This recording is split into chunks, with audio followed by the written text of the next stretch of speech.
महीने की पंचमी के दिन, कौन सी तिथि? पंचमी, चाहे वो शुक्ल पक्ष की हो चाहे वो कृष्ण पक्ष की। शंकर भगवान पर जिस परिवार के व्यक्ति का कांवड़ जल हमने बताया है आपको, जरूरी नहीं है कि डंडा बांधकर 2 कावड़ के जल के लोटे लेकर जाओ, आप अपने हाथ में भी 2 पात्र लेकर जा सकते हैं।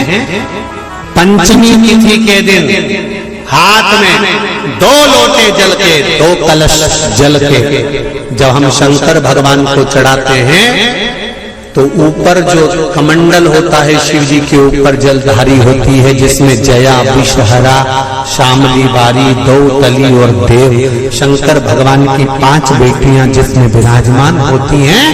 जब हम जल समर्पित करते हैं, हमारे पीढ़ी में, परिवार में अगर कोई अधोगति में मर गया होता है, कुंवारी अवस्था में चले गया होता है, गर्भ में मर गया होता है, गर्भ के बाहर निकल कर भी अगर कुंवारी अवस्था में चले गया होता है, तो श्रावण महीने की दोनों पंचमी पर परिवार का अगर कोई एक व्यक्ति भी जल चढ़ा देता है शंकर भगवान पर, तो सर्प की योनि में नहीं पड़ता, जीव मुक्त हो जाता, प्रेत योनि में सर्प की योनि से मुक्त हो जाता।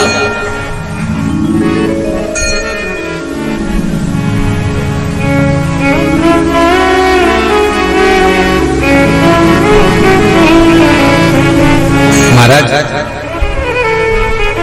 हमारे यहाँ सांपों की पूजन कौन से दिन होती है, कौन सी तिथि में करते हैं? जम के बोलो जरा। नाग पंचमी। नाग पंचमी का मतलब क्या है? सांपों की पूजन करो। नाग पंचमी का मतलब होता है शंकर जी के मंदिर में जाकर 1 लोटा जल समर्पित कर दो। उसका कारण क्या है कि हमारे परिवार में, हमारे कुटुंब में कोई 7 कुटुंब में, परिवार में कोई 7 पीढ़ी के अंतर्गत भी अगर कोई जीव तड़प रहा होता है, पड़ा हुआ होता है, उसकी मुक्ति नहीं होती है, तो पंचमी का चढ़ा हुआ जल उस जीव को प्राप्त हो जाता है और वो जीव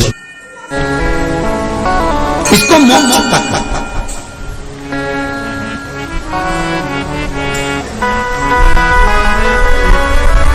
ये मोक्ष, इसी को कहेंगे कि ये मुक्ति।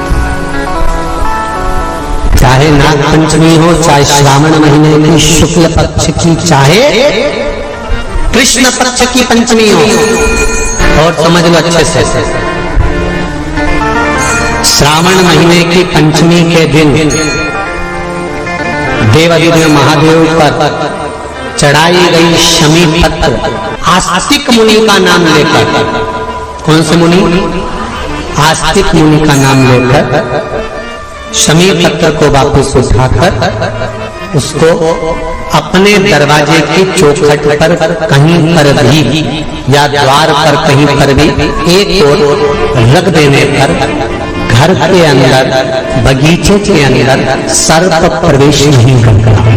ध्यान रखिए, सर्प प्रवेश नहीं करेगा। शमी पत्र समर्पित करने पे, उस शमी पत्र को आस्तिक मुनि का स्मरण करने, कौन से मुनि है? आस्तिक मुनि का स्मरण करने पर भीतर घर के अंदर बगीचे में सर्प भी प्रवेश नहीं।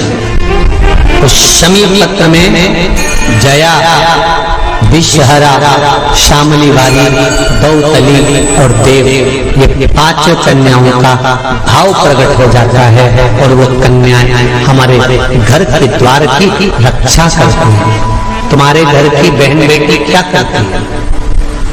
तुम्हारे घर की बहन बेटियां क्या करती हैं? घर में बहन बेटी आती हैं तो बद्दुआ लेकर नहीं जाती। घर में कन्याएं रहती हैं, बद्दुआ नहीं देती। घर की बेटियां जब दरवाजा छोड़कर शादी कर वाले दिन, विदाई के दिन अगर जाती नहीं हैं तो बेटियां हाथ में धान भरकर फेंक कर जाती हैं कि मेरा मायका खूब फले फूले, आगे बढ़े, छापे लगाकर चली जाती हैं कि हमने हमारी जीवन की सारी दौलत, जीवन का सारा सुख अपने मायके में दे दिया है। वो बेटियां तो बेल में पान जानते हो, तांबुल जो खाने वाला पान होता है, पान की बेल में चारों तरफ से बेल लगाकर नागलक्ष्मी उसमें भेंट कर शिव की आराधना।